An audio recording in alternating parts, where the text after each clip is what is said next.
Meanwhile, Kano state government says it's making progress with its rural grazing area settlement scheme with the award of a contract to develop a grazing ground and other security support to ensure its success. And Governor Ganduje announced this during a visit to the Falgore forest area where the settlement is to be sited. He was also escorted to the area previously known to be a hideout for criminals, but now serves as a training ground for the army. Well, let's get on to talking about this, and this is the perspective on the introduction of the National Livestock Plan by the federal government and also its adoption by the northern governors. Dr. Beatrice Pogu, president of the Middle Belt Forum, and Mr. Richard Menga, member of the Mobilization Committee of the APC's Presidential Campaign Council, join us from our Abuja studios. We'd like to thank you so much for joining us at this time.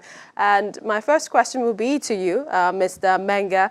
How does this transformation plan, the National Livestock Transformation Plan, differ from the suspended Ruga plan? Well, it's a very good plan. First and foremost, it has put to rest the insinuations that the Ruga, which was initially planned, had some sinister motives.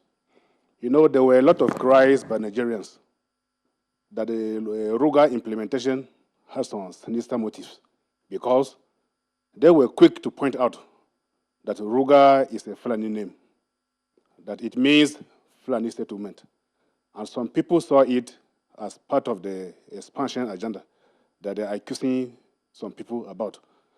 But with the National Livestock Transformation Plan, it is clearly spelled out that those states that are willing to imbibe, to take the program, are to provide the lands, and the federal government will finance the project. So, and some people in the private sector are going to partner with the state government so that they will promote the livestock business and other agricultural businesses. So I think the dimension the National Livestock Transformation Plan has brought is a bit different from the Ruga, because when they started the Ruga stuff, you know, some of us, we did directly with people from the grassroots, and we listened to them, and most of their fears were that in the mid-80s, the then military governor of Kaduna State, Colonel Danjwa Umar, initiated the Ruga policy in one settlement in Kachia local government. It was not a Ruga directly, but there was a piece of land that was given to some Fulani herdsmen, that it should be a grazing reserve for them. That was in the mid-80s. And the president quickly pointed out that the state land in question has now, the people have some adults there. They have a lot of things, they have Islamic schools and other things. So people were using the Kachia experience to judge the Ruga stuff. Meanwhile, it was not like that. Some of us believed it was a mischief. Because having worked with President Buhari very closely since 2003, I know very well he's not somebody that has any Islamic agenda. But if you say that, Mr. Menga, what about, Mr. Menga, if I just may, what about what Kano State is doing? Because they're also calling the progress for its rural grazing area settlement scheme, Ruga settlement, while we also know that they're amongst the 19 northern governors that have approved the transformational livestock plan. So are we saying we're having two of those plans for Kano as a state? What, from my own understanding, if I may get you where, from my own understanding, from what the vice president said when he was launching the policy in Adamawa, he mentioned some states, and he said the states in question will provide the land for the policy. It is only the federal government is going to do the financing. Even though the governor of Benue State, represented by his deputy, came out to say, he gave a contrary opinion to what the governor of Zamfara said. But the way I look at it, I feel that the implementation of this new policy is a bit different from that of Ruga. in as much as every state has its own peculiarities.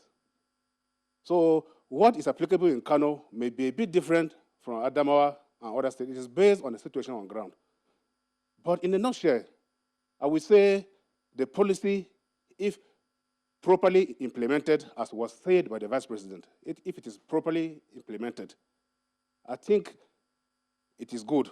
It is a good policy that will put to rest the herders and farmers' crisis. The Benue State government, represented at the meeting by the Deputy Governor, Mr. Benson Abono, said they will study the plan. Do you see it conflicting with the state's anti-open grazing laws?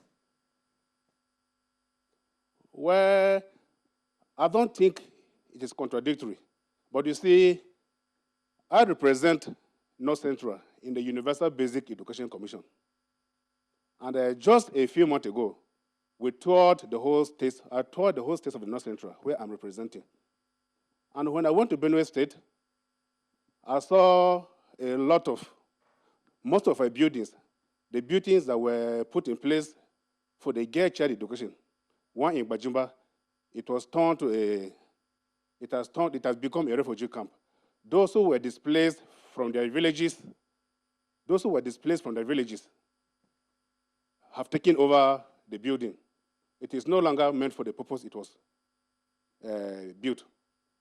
So, and those who are staying in these camps, if these things are not well explained to them, they will feel that the first problem has not been resolved and are bringing another one.